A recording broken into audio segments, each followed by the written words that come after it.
بسم اللہ الرحمن الرحیم۔ اس وقت موجود ہیں ڈیرہ مراد جمالی کے علاقے میں، اور وہ علاقہ سیلاب کا پانی 3 اطراف سے آیا اور بے حد متاثر کیا یہاں کی زمینوں کو، یہاں کے گھروں کو، یہاں کے دیواریں گریں، یہاں کے علاقے متاثر ہوئے۔ زمین پر جہاں ہم کھڑے ہیں یہ بھی سیلاب سے متاثر ہے، اس وقت پاؤں رکھتے ہیں۔ بسا اوقات زمین کی سطح ہموار نہیں ہے سیلاب کی وجہ سے، پانی کھڑا رہنے کی وجہ سے۔ یہاں پر الحمدللہ بیت السلام کی ٹیم پہنچی ہے اور الحمدللہ راشن کی تقسیم کا یہ سلسلہ ہوا ہے، اور اسی طرح اس ملک بھر میں راشن کی تقسیم کا سلسلہ بھی جاری ہے مختلف علاقوں میں، اور کمبلوں کی تقسیم کا سلسلہ جاری ہے، بکریوں کی تقسیم کا سلسلہ جاری ہے، لوڈرز کی تقسیم کا سلسلہ جاری ہے۔ اس کے علاوہ گھروں کی تعمیر، کافی بڑی تعداد میں گھروں کی تعمیر کی جا رہی ہے، لاکھوں کی تعداد میں راشن تقسیم کیا جا چکا ہے اور کیا جا رہا ہے۔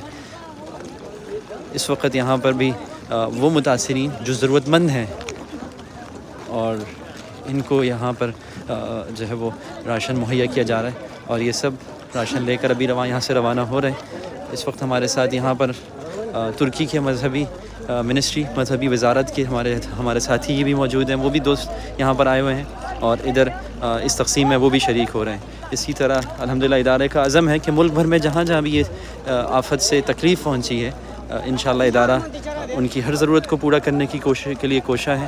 ان کی ہر ضرورت، چاہے اس کا تعلق اجناس سے ہو، چاہے اس کا تعلق ان کے گھروں سے ہو، چاہے اس کا تعلق ضروریات زندگی سے ہو، چاہے اس کا تعلق ان کی کفالت سے ہو، تو الحمدللہ جو وہ اس کی ترتیب مستقل بنیادوں پر الحمدللہ ادارہ کر رہا ہے۔ ملک بھر میں ہر صوبے کے متاثرہ علاقوں میں الحمدللہ بیت السلام کی ٹیم، کئی سینکڑوں رضاکار اس وقت بھی موجود ہیں، سروے کر رہے ہیں، چیزیں پہنچا رہے ہیں، اور تقسیم کا یہ سلسلہ جاری ہے الحمدللہ۔ السلام علیکم ورحمۃ اللہ۔